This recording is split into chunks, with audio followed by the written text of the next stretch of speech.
자, 안녕하세요, 박성필입니다. 자, 오늘 이수 스페셜티 케미컬 이수화학 보도록 하겠습니다. 오늘 투자 위험 해제 판단일입니다. 자, 최초 판단일은 6월 30일 예정이다.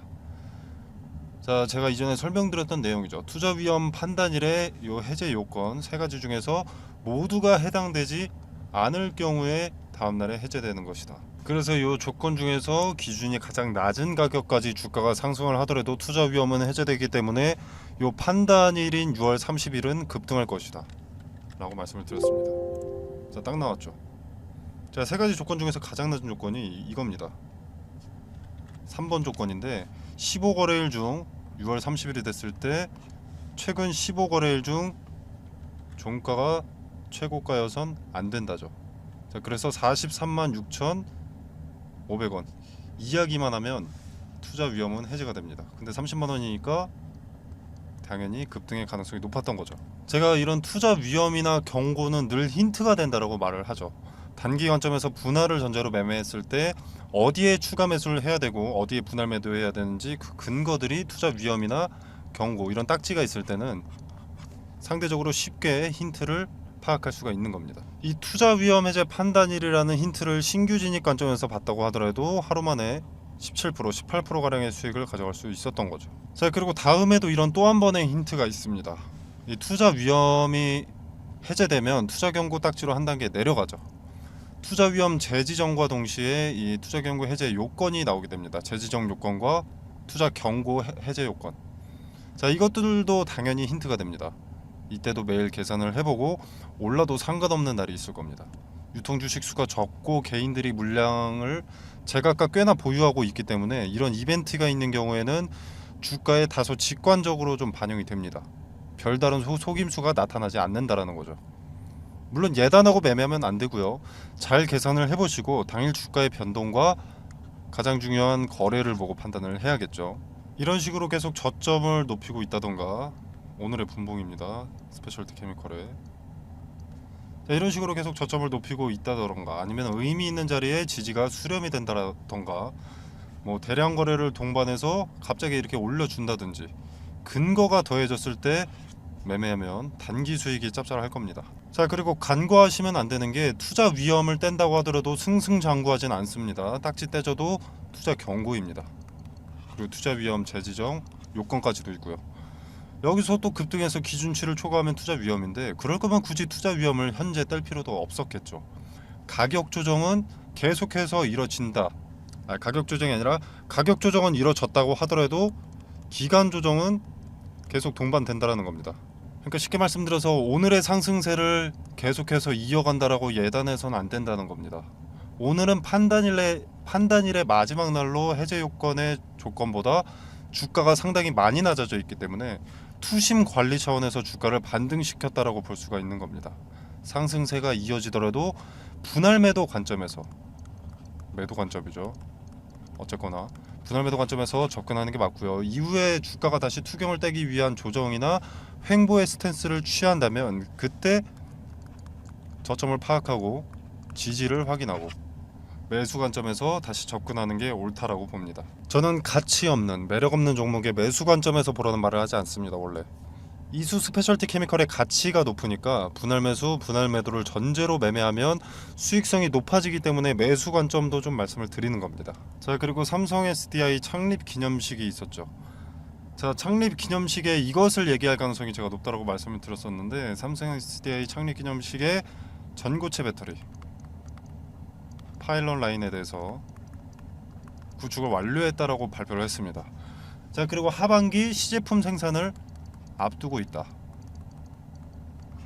그리고 뭐 더해서 원형 46파이 배터리 M라인도 준공하는 듯 차세대 제품의 개발과 양산을 준비하고 있다고 발표를 했습니다.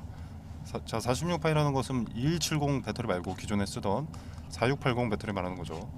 자, 그리고 제네럴 모터스 등 뭐 고객사들과 추가 협력 확대로 차세대 전지의 개발과 양산을 동시에 준비하고 있다라고 강조했다라고 하는 것이 이제 창립 기념식 관련 뉴스 내용인데, 자, 여기서 전고체 배터리 파일럿 라인 구축이 가장 중요하겠죠. 당연히 삼성에 납품하는 이수 스페셜티 케미컬이 여기, 황화리튬이 여기 들어가는 거니까. 자, 그리고 본격적인 실행 단계에 접어들었다 라고 삼성 SDI 사장이 밝혔는데, 이렇게 실행 단계에 접어들었다는 것은 시제품에 대한 생산이 이제 시작된다, 이걸 말하는 거죠. 하반기 내 시제품 생산 완료는 이수 스페셜티 케미컬의 재료 일정에 대해서 삼성이 큰 틀을 어떻게 보면 잡아줬다라고 볼 수가 있는 겁니다. 자, 이전에 이수화학과 이수 스페셜티 케미컬이 분할되기 전에 그냥 이수화 화학일 때 에코프로비엠 시제품 공급이 언제냐? 3월 21일입니다. 자, 그때 이수화학 주가를 한번 보도록 하겠습니다. 키보드가 안 돌리네요. 자, 이수화학의 3월 21일 주가, 자, 이때입니다. 이때 이수화학의 주가를 보면 이미 상승세이기는 했지만 시가 기준으로 보면 16,000원대죠. 16,550원. 그리고 단기간 내에 시가 똑같이 시가 기준으로 보면은 31,250원. 단기간 내에 약 100% 가까이 올랐습니다. 에코프로비엠의 시제품을 공급하고 나서. 자, 근데 에코프로비엠이 아닌 삼성 SDI입니다. 이번에는 재료의 두께가 꽤나 두껍다고 볼 수 있겠죠. 자, 그리고 이 재료의 높은 가치를 곧대로 받으려면 그 이전에 당연히 조정이 동반되어 있어야 됩니다. 자, 어떤 종목에 있어서 재료라는 것은 늘 두 갈래길이 동반됩니다. 자, 만약에 기대감을 먼저 받는다라고 하면은 재료가 터졌을 때 오히려 재료 소멸로 가는 거죠. 기대감에 먼저 선 반영이 됐으니까. 그래서 이렇게 기대감이 먼저 반영되면 재료 소멸로 폭락할 수 있습니다. 오히려 재료가 터졌을 때. 근데 기대감이 주가에 반영되지 않고 오히려 조정을 받았다라면, 기대감이 당연히 반영되지 않았기 때문에 재료가 송출됐을 때 오히려 폭발적인 상승을 보여줍니다. 그리고 추가 수주 내용도 곧대로 주가에 반영이 되고요. 재료를 곧대로 받으려면 이전의 조정은 반드시 필요합니다. 자, 아무튼 오늘까지 투자 위험이고요. 투자 경고로 내려갈 텐데 이 딱지들을 떼는 동안 조정이 길어질 수 있다는 거죠. 자, 그리고 하반기 내 시제품 발표인데 하반기 이제 한 달 지났습니다. 기간이 꽤 걸릴 것이기 때문에 현재로서는 재료에 대한 기대감보다는 투자 위험과 이제 경고, 주의 등등 단기 조정이 우선입니다. 즉 현재는 방망이를 짧게 주고 단기 관점에서의 매수, 그리고 매도의 근거를 찾아서 분할을 전제로 매매하면 실현 손익을 가져가고 분할 매수로 다시 물량도 계속 확보하는 그런 전략으로 가야 된다라는 거죠. 이수 스페셜티 케미컬 말씀드리는 거고요. 이수화학은 매도 관점에서만 봐야 합니다. 자, 말 나온 김에 이수화학 어떻습니까? 오늘 급등에 함께 움직이지 않았죠. 물론 이수 스페셜티 케미컬은 투자 위험 해제 판단일 마지막 날이기 때문에 급등한 것입니다만, 케미컬과 화학은 함께 움직이지 않는다라는 것이 증명이 된 겁니다. 전고체 황화리튬의 재료가 이수화학에 반영되어야 한다라고 아직도 굳게 믿으시는 분들 생각보다 많던데 전혀 그렇지 않습니다. 분할되기 전 많은 물량이 모여있는 요 자리들 있죠. 이 자리 아래로 내려간다면 앞으로 위로 올라가기는 상당히 어렵습니다. 그리고 오늘 그 꼭대기 쪽에 위치하고 있죠. 이제 이게 내려가면 큰일 나는 겁니다. 그래서 큰 재료가 나와줘야 거래가 동반되고 그래야만 이런 매물대를 뚫을 수가 있는 건데, 현재 이수화학은 그런 재료가 나와주기가 어렵죠. 석유화학, 그리고 이수건설, 스마트팜, 그린바이오는 현재 시장이 주목하는 테마가 아닙니다. 케미컬에 그나마 엮여있을 때, 황화리튬, 전고체에 그나마 엮여있을 때 기술적 반등의 자리를 잡아서 매도하고 여기서 나온 기회비용을 다른 종목에 투자를 한다던가, 아니면 이수 스페셜티 케미컬의 비중을 높인다던가 하는 것이 투자 매력이 훨씬 높죠. 이수화학이 계속 인적 분할 이후로도 이렇게 급등세를 탔던 것은 케미컬의 도구였기 때문입니다. 일단 이수 스페셜티 케미컬의 신주를 받으려면 이수화학을 요날까지 보유를 하고 있었어야 됐죠. 주가를 주도하는 주체인 세력이든 뭐 개인 투자자든 이때까지 이수화학을 갖고 있었어야 됩니다. 물량을, 주식을. 그 물량은 이제 이수 스페셜티 케미컬이 상장이 됐으니 더 이상 필요하지 않습니다. 정리할 필요가 생긴 거죠. 자, 그래서 케미컬과 엮어서 같이 움직일 것처럼 연출한 뒤에 상승을 유도한 것 뿐입니다. 그리고 여기서부터 이제 슬슬이 아니라 대놓고 팔아먹고 있고요. 여기에다가 희망회로 굴리고 반등할 거다, 케미컬도 조정이니까 케미컬 상승할 때 같이 상승할 거다, 이런 의미 없는 맹목적인 믿음은 결국 손실을 가져다 줄 겁니다. 누가 봐도 화학과 케미컬은 이제 가는 길이 다르다라는 명확한 근거가 나오지 않았습니까? 그러니까 정리하는 게 맞습니다. 다만 손실을 줄인다거나 아니면 수익을 극대화하기 위해서 단기 고점의 매도 타점을 찾아야 되는 것, 그것뿐인 거죠. 현실을 직시하고 악재는 받아들이는 게 맞습니다. 혼자 아니라고 소리쳐봐야 정답은 정해져 있습니다. 자, 그리고 세력들은 여론을 이용합니다. 개인들이 그렇게 생각해주면 더 이용하기 쉽다라는 거죠. 자, 그래서 이수학은 매도 타점을 찾는 것 말고 아무것도 없습니다. 그리고 다시 한번 말씀드리지만 현재 시장이 주목하는 섹터를 찾아 들어가는 것이 맞습니다. 이수학은 현재 시장이 주목하는 섹터가 아닙니다. 이수 스페셜티 케미컬은 맞겠지만 상단의 전화번호 010-2764-3885번으로 이수라고 문자메시지 남겨주시면 분할 매수, 분할 매도가 먼저 말씀드리고 분할 매수, 분할 매도가 타점을 잡은 그 근거에 대해서 설명드릴 겁니다. 그때 힌트의 기반이 되는 것은 전반적인 차트와 투자 경고가 될 거고요. 분할 매도로 수익을 가져가면서 또 저점의 근거를 포착했다라고 하면 반등의 근거를 포착했다라고 했을 때는 그 기업의 가치가 높고 재료의 질이 높은 종목이기 때문에 케미컬은 분할 매수로 비중을 다시 더해서 물량을 간수하면서 수익을 볼 수 있는 전략으로 설명드려서 투자에 참고되실 만한 내용들을 말씀드리도록 하겠습니다. 자, 그리고 아까 이수학 이야기하면서 현재 시장이 주목하는 섹터를 찾아 들어가는 것이 맞다라고 말씀을 드렸죠. 이수학 매도 타점 그리고 스페셜티 케미컬 분할 매수 매도 타점 말씀드리고 현재 시장이 주목하는 섹터 관련해서 단기 급등주의 핵심 내용에 대해서 말씀드리겠습니다. 자, 일단 2023년 전반기는 작년에 이어서 2차 전지가 광풍이었습니다. 대만의 어떤 종목이든 2차 전지는 급등이 한 번씩 나와줬죠. 자, 그래서 개인들은 유망해 보이는 사업을 한다라고 하는 2차 전지 종목들을 매수하게 됩니다. 그러나 실체가 나오기까지 시간이 소요되고 이제 기대감의 급등세가 가파랬던 만큼 거품이 빠지면서 이제 조정 국면에 접어들어 있는데 이 가격 조정과 기간 조정을 거치고 숨고르기에 나섰던 2차 전지가 다시 질주하는 시점이 2023년 하반기로 평가되고 있습니다. 자, 근데 여기서 2차 전지뿐만 아니라 반도체도 떠오르고 있는데 반도체와 2차 전지 어떤 테마가 시장을 주도할 것이냐, 반도체냐 2차 전지와 의견이 분분한데 이때는 세계 경제에 관심을 파악하는 것이 우선입니다. 세계 경제가 어디에다가 더 큰 자금을 쏟아붓고 있는지. 자, 간단한 예시로 코로나 때는 어떻습니까? 마스크, 진단키트, 백신,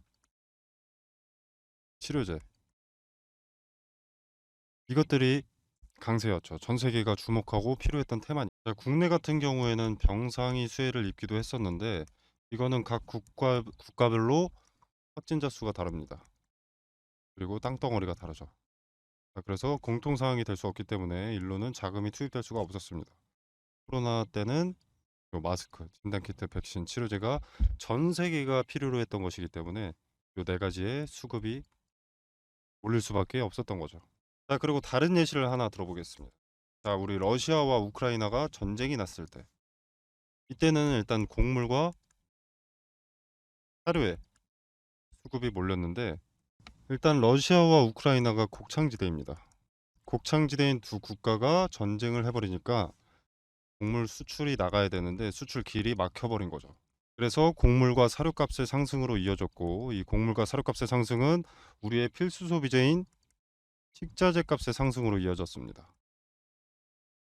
전쟁이 우리 같은 일개 국민 한 명의 일상에까지 침범하기 시작한 겁니다. 자, 그리고 값이 오른다는 것은 뭡니까? 관련 수혜주의 이익이 증가한다는 것이죠. 자, 예를 들어서 수혜주가 A라는 상품을 기존에 100원에 팔았다. 자, 그럼 이 100원도 마진이 남으니까 이렇게 파는 걸 텐데 만약에 예를 들어서 400원이 됐다. 그러면 4배나 오르는 거죠. 자, 이렇게 이익이 오른다는 것은 뭡니까? 자, 뭐 파이프라인 확장으로 뭐 재료가 추가된다 라거나 또는 수요를 맞추기 위한 공급을 위한 뭐 증설 또는 뭐 토지 매입, 이것도 재료 추가죠. 그리고 잉여 이익금으로 배당금의 증가라던가, 즉 주가 상승에 호재 기대감이 생기는 겁니다. 그래서 수급이 올리고 주가가 상승을 하게 되는 거죠. 그리고 지금은 전기차의 빠른 성장으로 2차 전지가 강세입니다. 현재 진행 중이고요. 자, 지금 인플레이션 감축법 세부 지침을 변경을 했었죠. 원래 세부 지침이 변경되기 전에 인플레 감축법이 뭐였냐면, 중국에서 뭔가를 만들기 위해서 광물을 들여온다. 그럼 너네 전기차 보조금 지원 못 해준다. 이거였습니다. 근데 세부 지침이 변경되면서 뭐 중국이나 인도네시아에서 광물을 받는 것까지는 오케이. 대신 FTA 체결국에서 50% 이상 가공을 해라. 그래야만 전기차 보조금 혜택을 지원해 줄 수가 있다. 이렇게 세부 지침을 변경한 겁니다. 자, 그래서 지금 수면 위로 떠오른 것들이 바로 원자재 가공 기업들이죠. 대표적인 수혜주이기 때문에. 자, 그래서 2차 전지의 구성을 일단 보면 대표적으로 양극재, 음극재, 전해질, 정박, 분리막 뭐 이렇게 있습니다. 자, 근데 양극재라던가 요 전해질 같은 경우에는 이미 많은 폭등을 했죠. 그리고 언론의 수혜 기업들이 노출이 되어 있습니다. 이미. 인플레 감축법 세부 지침이 처음 변경됐을 때 대부분의 투자자들이 무슨 생각을 했냐면, 그러면 당장은 2차 전지, 그중에서 비중이 높은 양극재의 핵심 광물 리튬이 강세니까 리튬 가공업체가 수혜를 보겠구나 하면서 리튬 관련주만 좀 부각이 됐었지만, 요 음극재라던가 동박, 분리막은 관심을 못 받고 있습니다. 여기서 누가 대장주인지만 찾아내면 양극재를 제외한 음극재, 동박, 분리막은 먹을 게 차고 넘친다라는 거죠. 2차 전지는 양극재만 있다고 되는 것이 아니기 때문에 인플레 감축법에 뒤늦게라도 수혜를 보게 된다라는 겁니다. 자, 그리고 최근에 일부 증권사들에서 2차 전지에서 수급이 이동될 것이다. 제약바이오라던가 로봇, AI, 반도체 일로 수급이 이동될 것이다. 이런 얘기들을 좀 하고 있는데, 자, 일단 전 세계적으로 2차 전지에는 수백조 단위의 투자가 진행이 됐습니다. 앞으로도 수백조가 넘는 규모의 투자가 예정이 되어 있고요. 자, 무슨 말입니까? 제약바이오로 수급이 옮겼다. 로봇, AI, 반도체로 수급이 이동됐다라고 하더라도 이미 투입된 자금이 너무 크기 때문에 단기간 내에 로봇, AI, 반도체로 수급이 다시 몰릴 수밖에 없다라는 겁니다. 자, 이때도 양극재만 그리고 전해질만 관심을 받게 될까요? 그 두 가지가 2차 전지의 전부가 아닌데. 자, 종목은 이런 식으로 찾는 겁니다. 미리 많은 물량을 확보한다면 큰 돈이 되는 거죠. 자, 그리고 지금 미국의 인플레이션 감축법 때문에 주가가 이렇게 움직이는데, 유럽의 핵심 원자재법 이것도 당연히 주식시장을 뒤흔들 핵심 내용이 됩니다. 자, 기존의 2차 전지 점유율 전 세계 1위가 중국 기업 CATL입니다. 자, 근데 미국의 인플레이션 감축법이나 유럽의 핵심 원자재법이나 둘 다 중국을 겨냥한 법안이기 때문에 여기에 대한 반사 이익을 국내 기업이 받게 된다라는 겁니다. 한국 기업에게는 다시 없을 기회가 되는 거죠. 자, 그러면 국내 기업들 물 들어올 때 노를 저어야겠죠. 당연히 사업 내용에 더 박차를 가할 수밖에 없습니다. 자, 무슨 말이냐? 자금을 더 많이 투입할 수밖에 없다라는 겁니다. 2차 전지 사업 관련해서. 이 말은 호재들이 앞당겨진다라는 거죠. 그리고 기업이 빨리 성장하게 되는 것이고, 자, 기업의 빠른 성장은 더 빠르게 기업의 가치가 올라간다는 것이고, 가치가 오르면 어떻습니까? 주가는 자연히 오르죠. 그러면 개인 투자자인 우리한테도 기회가 되는 겁니다. 그래서 지금은 머뭇거릴 때가 아닙니다. 자, 지수의 영향을 잘 받고 변동의 폭이 가장 크면서 시총이 상대적으로 무거운 대장주죠. 대장주들을 제가 1차적으로 검열을 해놨습니다. 그리고 기업의 재무상 혹시라도 나중에라도 악재가 반영될 것이 있는지를 확인을 해놨습니다.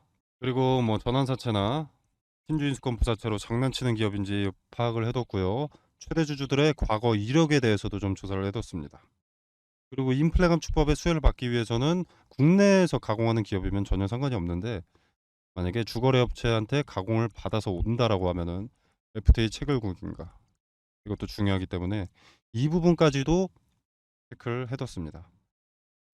자, 전 세계 시장에 관심을 받고 있는 대한민국의 2차 전지 기업 수혜 종목 공유드리도록 하겠습니다. 상단에 010-2764-3885번으로 종목이라고 두 글자만 문자 메시지로 보내주시면 됩니다. 그럼 제가 체크해 놓은 이 종목 리스트 2차전지 후발 수혜 종목 리스트 보내드리도록 하고요. 제가 수혜 종목 공유 드리는 게 돈 받자고 하는 것이 아닙니다. 그리고 여러분한테 수혜 종목에 대해서 매수가나 매도가를 따로 말씀드리는 것도 아니고요. 그냥 정말로 움직이는지 지켜만 보셔도 됩니다. 매수하고 안 하고는 여러분의 자유지만 종목을 선정하는 방식이라도 조금 알아가셨으면 하는 바람입니다. 그래서 그저 지켜만 보시더라도 어떤 방식으로 종목을 선정했는지, 왜 이 종목을 선정했고, 종목 선정 전에는 어떤 것을 체크했는지 다 세세하게 말씀드리니까 한번 지켜라도 보시길 바라겠습니다. 자, 오늘 준비한 영상은 여기까지고요. 여러분의 성공 투자를 기원하면서 마무리하도록 하겠습니다. 감사합니다.